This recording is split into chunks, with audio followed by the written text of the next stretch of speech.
A professional athlete, especially a pro football player, must have a strong sense of confidence in himself and his team. But this confidence must not be blown out of proportion.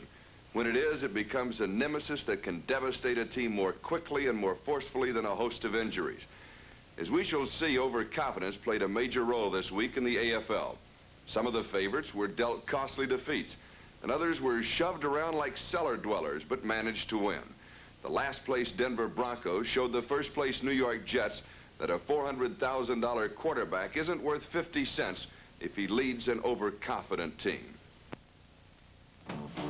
Denver was wearing red pants, but Jet quarterback Joe Namath's face was even redder as he frequently overthrew his receivers and was intercepted 5 times, once by number 57, John Heward.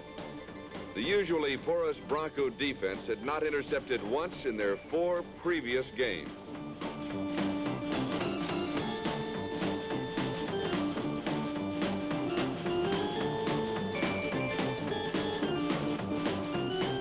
But Joe Willie managed to break out of the doldrums long enough to put the Jets into scoring position with the help of number 13, Don Maynard.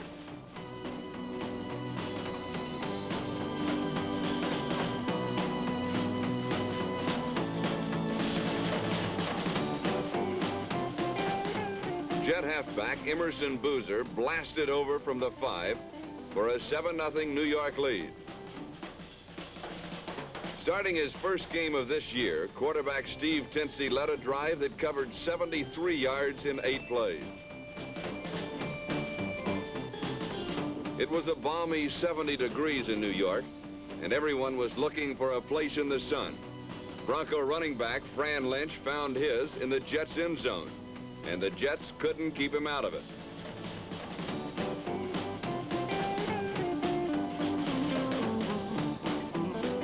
Lynch's 2 scores, the second set up by number 87, Rich Jackson's rush, and number 43, Pete Jaquis's interception, gave Denver a 14-7 lead.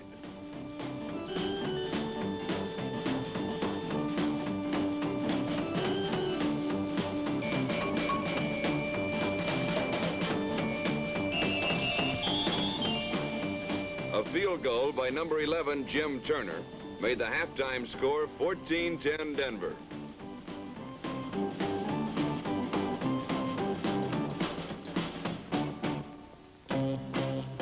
As the third quarter began, the consistently strong Denver defense forced the Jets to punt.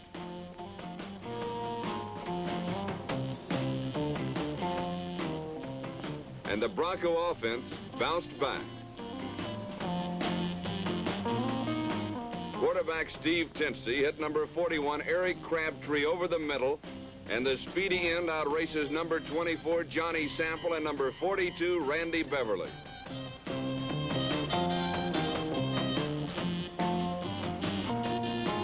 Another look at that 72-yard play reveals the near perfection that makes up Denver's longest scoring play of the season and gives them a 21-10 lead.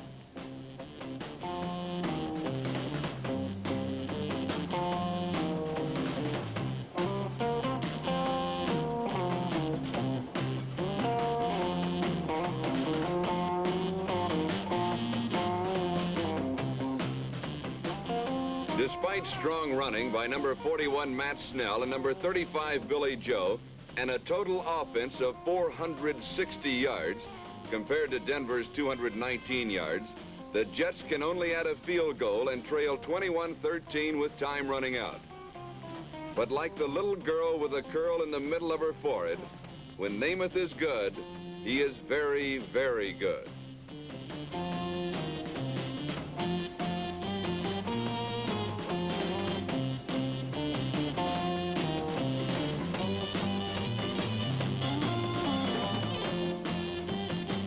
And so are his receivers, Don Maynard, who believes in giving a guy a hand.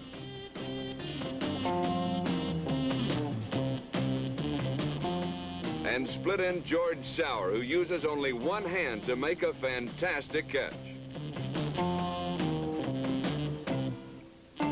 However, like that same little girl, when Joe Willie is bad, he is horrid.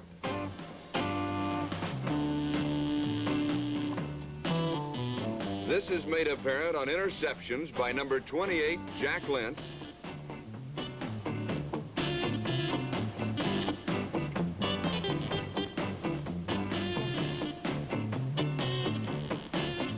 and 2 by number 20, Charlie Greer, who was stung for the first and last time in the game on Namath's 60-yard toss to Maynard in the first quarter.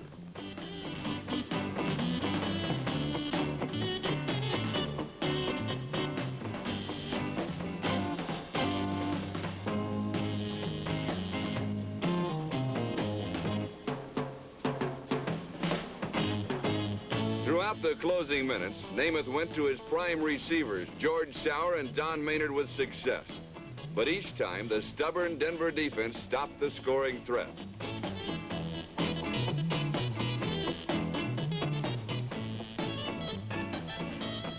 With no timeouts and less than a minute to go, Namath hit Sauer, who ran out of bounds on the Denver 3-yard line.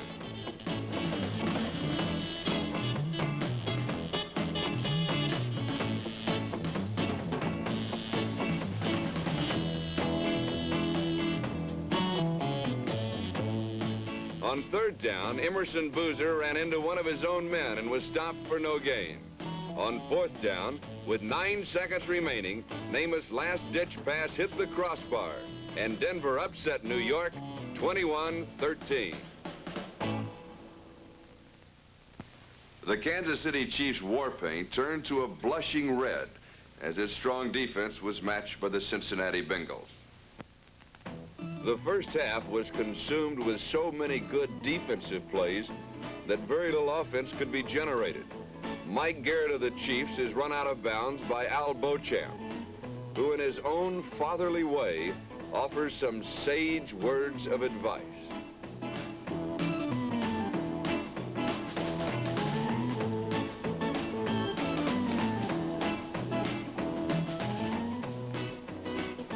Actually, Beauchamp is giving Garrett some hot tips on the stock market, and Mike is telling Al what he can do with them.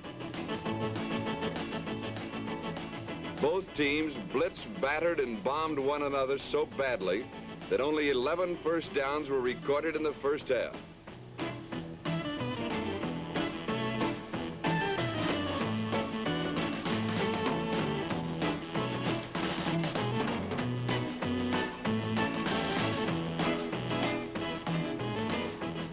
At one time, the contest looked more like a bulldogging event than a football game.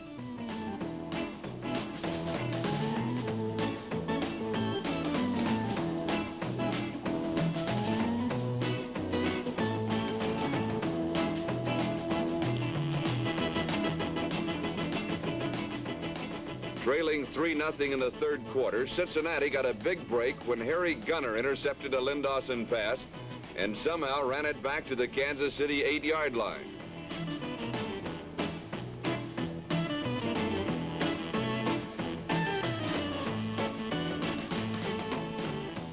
The Bengals had to settle for a field goal, however, when John Stofa's third down pass hit the goalpost.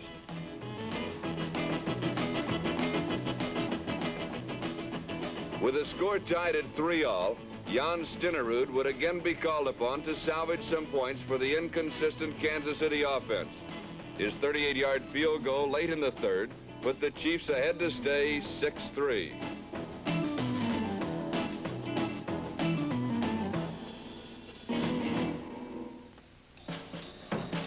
It wasn't until the fourth quarter that Kansas City could mount a sustained drive.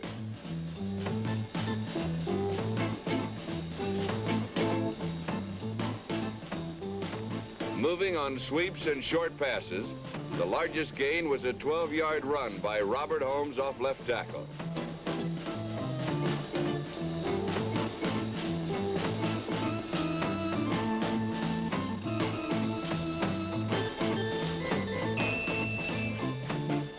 Holmes finally got the touchdown from 1 yard out, as the Chiefs took a heavy dose of their own type of punishment to outlast Cincinnati 13-3. In Boston, Massachusetts, there's a football field 100 yards long. The only problem this week was that the home team spent most of its time trying to escape from its own backyard. The Boston Patriots insignia handsomely adorns the 50-yard line at Fenway Park. The Patriots could not cross that emblem until the fourth quarter. Why? The Houston Oilers defense did not let them. Number 35, Jim Nance, last year's leading rusher, was stopped, and therefore so was the Patriots' ground game. Boston's pass offense never had a chance against the Oilers' tremendous rush. When the Patriots did manage to get one off, Houston's defensive secondary was always there to remind them, gently, that they were not permitted into Oiler territory until the fourth quarter. With only 2 first downs in the first half, Boston was forced to go for the bomb. But Houston knew this, and they waited and turned an almost into a nothing.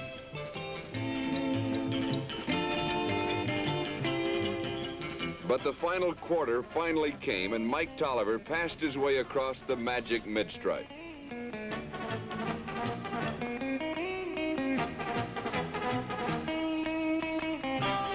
For the first time in an extremely long day for Boston, the offense flowed smoothly and moved effectively.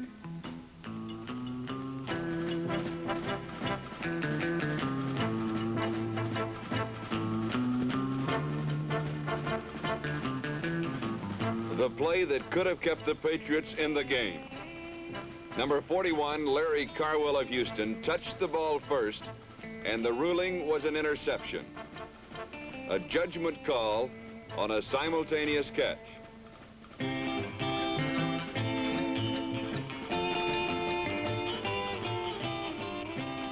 The Patriots did cultivate one more threat, but as all their other attempts, this too was a no-no. What was Houston's offense doing while its defense was holding Boston? Tripping over each other.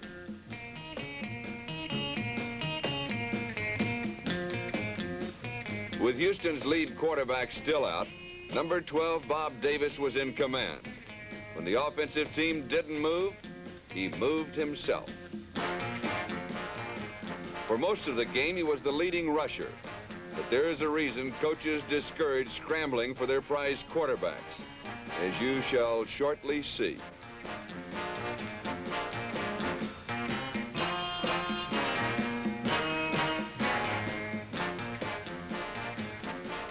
But Davis is young and recuperates quickly. Again he scrambled, but this time for the only touchdown of the game.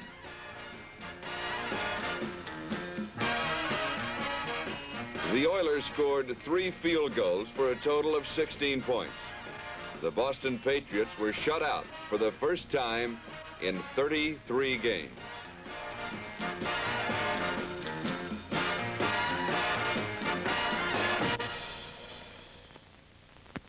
If you were going to pick a perfectly miserable day to upset the Oakland Raiders, the San Diego Chargers couldn't have made a better choice. The first play of the game foretold all. San Diego's defense was not in awe of the Oakland Raiders' running game.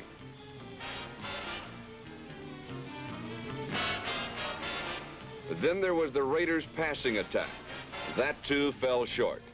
Number 40, Joe Beauchamp, stopped Oakland's first serious scoring threat.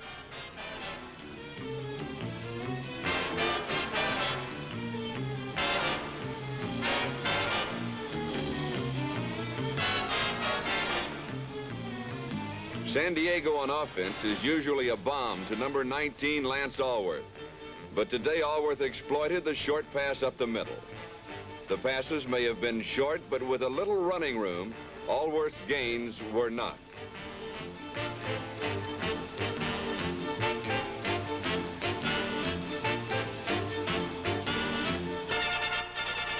In close, Charger fullback number 37, Gene Foster, scored, and San Diego led 10-0 on this plunge and an earlier field goal. If Raider coach Johnny Roush looks upset, don't sympathize. He's got a defensive arsenal that's, well, impressive.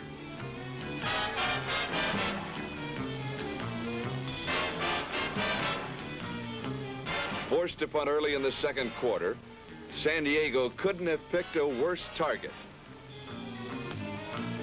George Atkinson. He's a dangerous return artist and should be stopped. Should be. Atkinson's 80-yard return left the Raiders trailing only 10-7, and Oakland fans know from past experience that this was the beginning of the end for San Diego. In fact, the Raiders defense started to play this little game called Dump the Quarterback. But number 21, John Hadle, came up with his little answer: make up for the lost yardage, and then some, by going to Lance Alworth.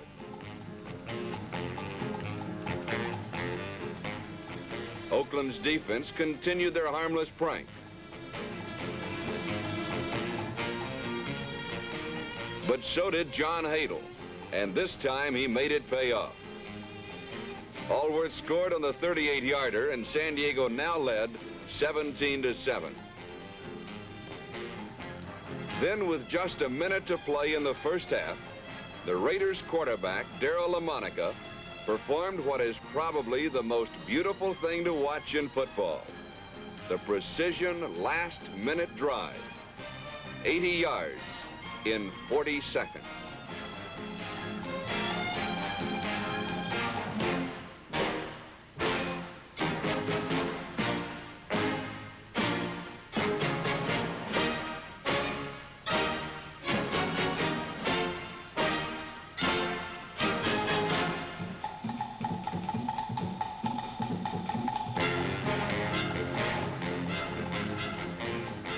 Step out of bounds and stop the clock. Flood the defense with 5 receivers and go to your backs.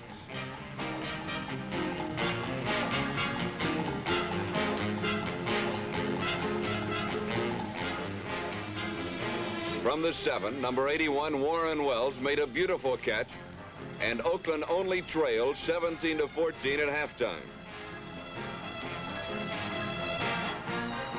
Perhaps the second half is something the Raiders' offense would rather forget. But don't ask the San Diego defense to forget their finest half hour.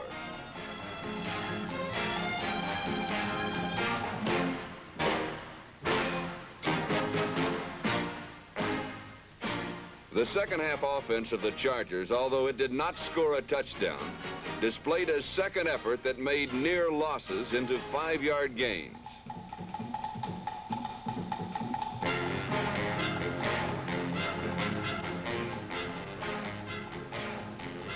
Gaping holes were punched in the Raiders' famed defensive front wall, and number 37, Gene Foster, had a game total of more than 100 yards rushing. And of course, there was always Alworth, the super flanker, the Bambi, who pulled out the third down situations, and the Chargers scored twice more on field goals.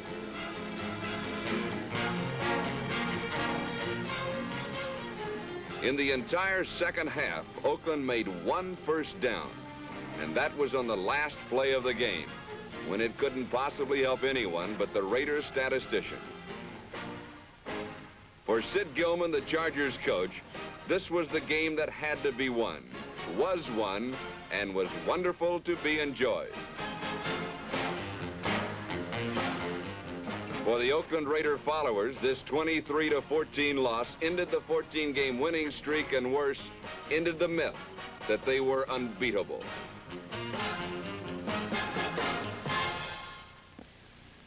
As a result of this loss, Oakland fell out of the league's top spot for the first time since 1966. 2 weeks ago, it appeared that the Raiders in New York were shoo-ins to win their divisions. But suddenly it's impossible to see a clear favorite in either division. In the West, Kansas City, Oakland, and San Diego are headed for a furious fight to the championship. In the East, the same is true, with New York, Boston, and Houston. This week will be remembered as the one that showed the championship trail to be bumpy and unpredictable. The team that can best fight off the sting of defeat will be the ultimate winner. I'm Charlie Jones.